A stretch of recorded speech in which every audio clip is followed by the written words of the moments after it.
এইবাৰ কাৰো কথা নুশুনো, যাম তাৰ পাছদিনা থাকিম আৰু তাৰ পাছদিনা গুচি আহিম বুলিয়ে কৈছিলো। এয়া যোৱাৰ পাছদিনা দেই, গোটেইকেইজনী সৰু মাহী ঘৰৰ পৰা আহোগৈ বুলি ওলাই গৈছিলো। কঁঠালগুৰিত দুজনী ওচৰা ওচৰিকে থাকে বুলি কৈছিলো যে, আৰু যাওঁতে আমাৰ বাইদেউ খোজকাঢ়ি কাঢ়ি গৈছে দেখিছেনে? ভৰি কেইটাতকে প্ৰথম গাটোহে যায়। এনেকে খোজকাঢ়িবলৈ দিলে যে তাইৰ কিমান ফূৰ্তি। যিমান ডাঙৰ হৈছে সিমান দুষ্টও হৈছে। মাহীহঁতৰ ঘৰলৈ গৈ চাহ তাহ খালো আৰু বায়ে ভাত খাই যাবলৈ ক'লে। তালৈ গ'লে বুলি ক'লে তাতো ভাত এসাঁজ খাই অহাই হয় যে।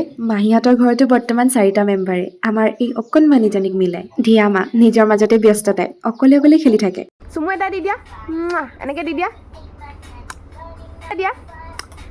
তাতে ভাত পানী খাই মেলি আহি শুওঁতে ৰাতিয়ে হ'ল। আৰু এয়া আমি আহিবৰ দিনা ৰাতিপুৱা ৰাইজৰ মনবোৰ বেয়া, জোৰ জবৰদস্তি কৰিছিলে থাকিবলৈ, নাথাকিলো। বিৰাট বেয়া পাইছে বৌয়ে, উপায় নাপাই আগবঢ়াবলৈ আহিছে আৰু।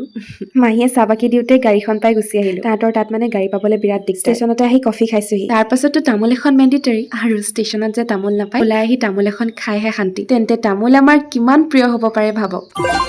অ'কে, ট্ৰেইনত উঠিলো আৰু শিল্পীৰ লগত মই সাপে খাতিতে নামিলো। তাই ক'লে অকলে গৈ আকৌ ভজুত নমাতকে আমাৰ ঘৰতে সোমাই ফ্ৰেছ হৈ ভাত চাত খাই মেলি যাবা বুলি। তাৰ পাছত তাহাঁতৰ ঘৰত গৈ গা পা ধুই মেলি চাহ খালো, আৰু মায়ে আহি ইটোৰ পাছত সিটো দিয়ে আছেহি। আৰু লগত আমাৰ এই টিখৰ পেকেটটো আছে নহয়, গুলুমুলু জানি। মই গ'লে যে তাই অকল মোৰ লগতে লাগি আৰু মিনিটে মিনিটে বাইকৰ লগত যি কাজিয়া, তথাপি আকৌ বাইকৰ লগতে দেই। তাৰ পাছত ভাত পানী খাই মেলি দুপৰীয়া ময়ো ঘৰমুৱা হলো। এতিয়ালৈ এয়াই।